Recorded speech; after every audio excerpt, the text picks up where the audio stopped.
आज प्रधानमंत्री नरेंद्र मोदी ने कैंपिंग के दौरान रामलला की बात की, सनातन की शक्ति की बात की।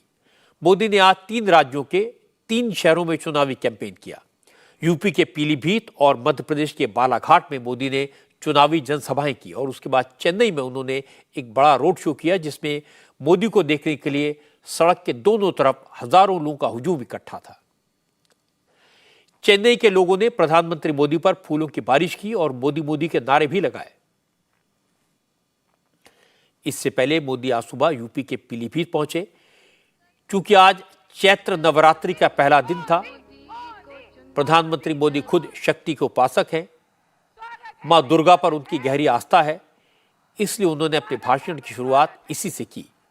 मोदी ने कहा कि वो शक्ति स्वरूपा माताओं, बहनों और बेटियों को नमन करते हैं, लेकिन इंडिया अलायंस के नेताओं ने शक्ति का खात्मा करने के लिए उसे उखाड़ फेंकने की कसम खाई है और उन्होंने सनातन धर्म का बार बार अपमान किया है।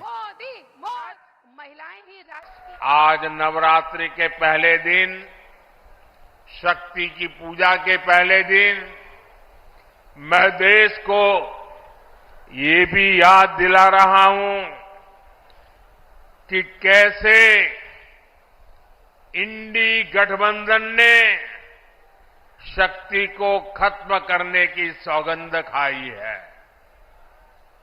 आज देश भर में जिस शक्ति की पूजा हो रही है, उस शक्ति का कांग्रेस ने घोर अपमान किया है।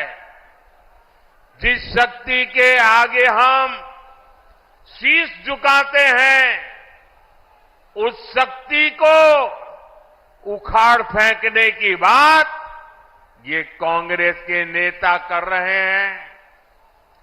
शक्ति का कोई भी उपासक इंडी गठबंधन को इस अपमान के लिए माफ नहीं करेगा। माफ करेगा क्या? माफ करेगा क्या? इसके बाद प्रधानमंत्री मोदी ने अयोध्या के राम मंदिर का जिक्र किया। कहा, जब से अयोध्या में भगवान राम का भव्य मंदिर बना है, हर कोई खुश है। पीलीभीत के लोगों ने भी अयोध्या में रामलला के लिए भेंट के तौर पर बांसुरी भेजी थी। देश के तमाम लोगों ने चंदा देकर राम मंदिर के निर्माण में अपना योगदान दिया, लेकिन कांग्रेस के लोगों को राम के नाम से इतनी नफरत है कि उन्होंने प्राण प्रतिष्ठा का न्योता ठुकराया और कांग्रेस के जो नेता अयोध्या गए, उन्हें पार्टी से निकाल दिया। सपा कांग्रेस के इंडी गठबंधन को भारत की विरासत की परवाह भी नहीं है। इन इंडी गठबंधन वालों को राम मंदिर के निर्माण से पहले भी नफरत थी और आज भी नफरत है। चलो भाई, आपने मंदिर बनने से रोकने के लिए अदालत में जो करना था कर लिया। आपने मंदिर न बने इसके लिए लाख कोशिश कर ली, लेकिन जब देश की जनता ने पाई पाई देकर के इतना भव्य मंदिर बना दिया, जब मंदिर वालों ने आपके सारे गुनाह माफ करके आपको प्राण प्रतिष्ठा के कार्यक्रम में सम्मान पूर्वक निमंत्रित किया, लेकिन आपने प्राण प्रतिष्ठा के निमंत्रण को ठुकरा दिया। आपने प्रभु राम का अपमान कर दिया।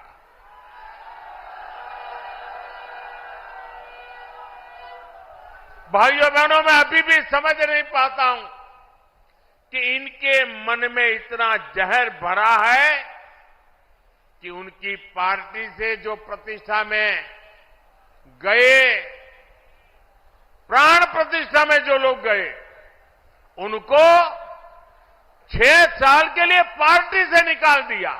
कोई राम की पूजा करे इसलिए पार्टी से निकाल दो, एक ऐसी पार्टी है भाई? ये पाप करने वालों को कभी भूलिएगा नहीं भाई बहनों। पीलीभीत के बाद मोदी मध्य प्रदेश के बालाघाट पहुंचे। बालाघाट में मोदी ने कांग्रेस की करप्शन का मुद्दा उठाया, गरीबों का पैसा लूटने का इल्जाम लगाया, आदिवासियों की अनदेखी का जिक्र किया और मोहन यादव की सरकार की तारीफ की। कहा मध्य प्रदेश की सरकार आदिवासियों के लिए दिन रात काम कर रही है, उन्हें उनका हक दे रही है। और इसके बाद मोदी ने इंडिया अलायंस पर हमला बोला। कहा कि मोदी लूट के पैसे से तिजोरियां भरने वालों को रोकना चाहता है, इसलिए इंडिया अलायंस के लोग मोदी को गालियां देते हैं, धमकियां देते हैं, लेकिन वो महाकाल के भक्त हैं, किसी से नहीं डरते। कांग्रेस ने अब आजकल एक इंडिया अलायंस बनाकर देश के खिलाफ बिगुल फूंक दिया है। ये लोग आपस में एक दूसरे से झगड़ते हैं, लेकिन कहते हैं कि मोदी को रोकने के लिए साथ आए हैं।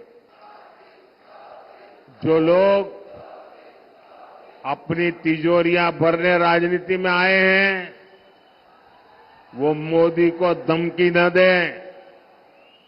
मोदी तो अपनी कमाई भी देश के काम लगा देने की आदत रखता है।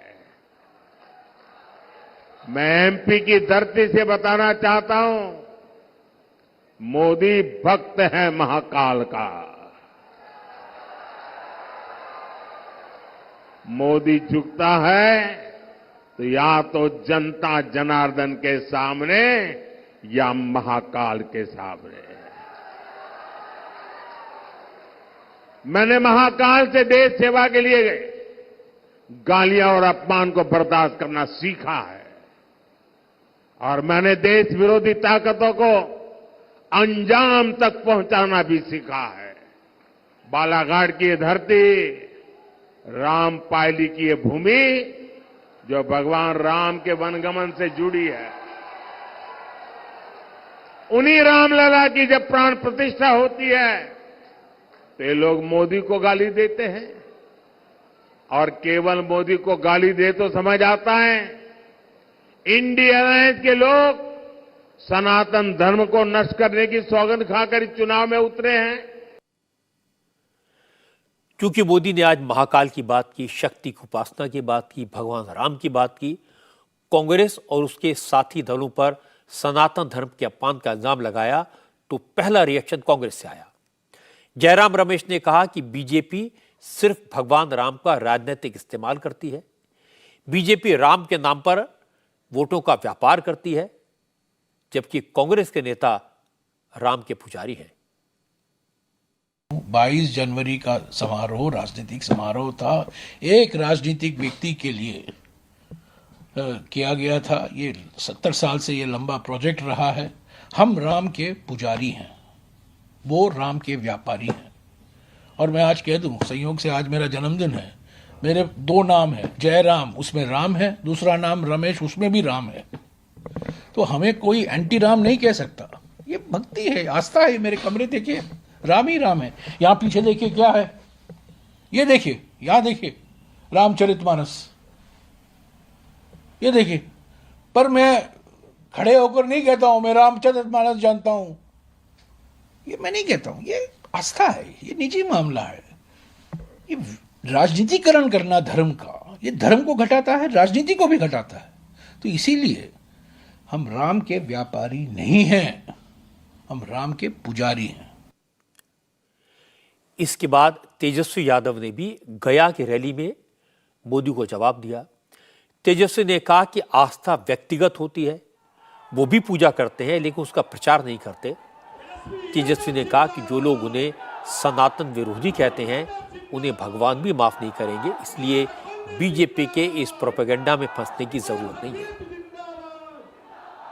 शादी के बाद से 75 से मेरी माँ छठ बनाती है, नवरात्रि रखते हैं। लालू जी जैसा कोई होली खेलता था?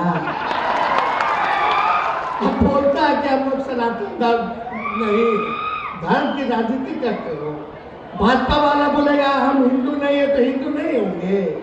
तुम्हारे कहने से हमको भगवान देखो मन में होना चाहिए, साफ मन में होना चाहिए। भगवान तो हर जगह कण कण में है, अभी भी है, कहीं भी है, लेकिन दिन रात गलत काम कीजिएगा, रात में राम राम लपटिएगा तो भगवान भला करेंगे।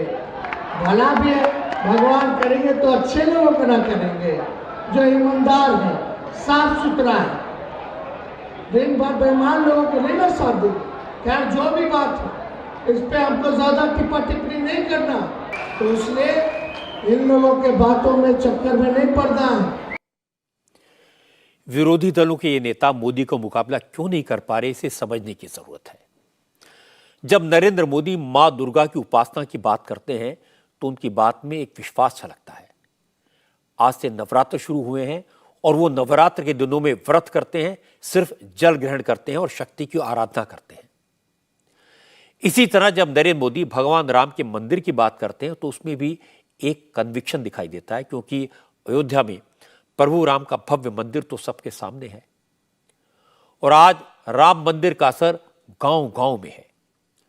इसीलिए इन मुद्दों पर विरोधी दल जब उन्हें घेरने की कोशिश करते हैं तो कमजोर नजर आते हैं।